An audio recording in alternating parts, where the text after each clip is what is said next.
Hey, what's up, y'all? I'm Helen, your friendly neighborhood horticulturist, and God, it's getting hot out here. So one of the main questions that I get asked is how often should I water? So let me give you the tried and true answer that should work for just about everyone despite your location.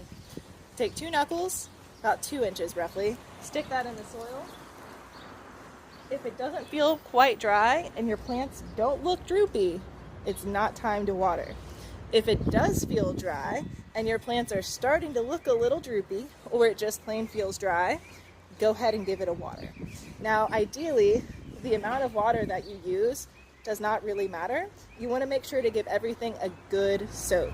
And if you're using a pot, that means watching the water spill out from the bottom of the pot. And since we're using raised beds, you can actually sometimes see the water spill out from the bottom of the bed as well. But yeah, let me go ahead and water this guy.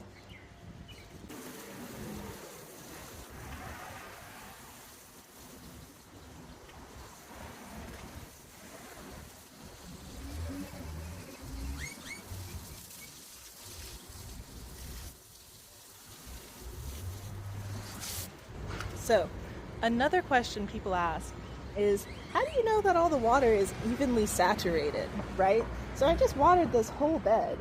Now the main parts that you really care about the saturation of water are around the plant roots themselves. This area in between, though it's nice, and eventually the water in the soil can be whipped to the right area, that doesn't matter as much, right? The water around the roots is what matters most. So how do you know that's saturated enough? The same simple trick should help you. So the first 2 points of your finger, about roughly 2 inches, stick it in the soil, and if the soil feels adequately moist to that depth, then you've watered enough. But that's all for me. Thank you so much, and happy harvesting.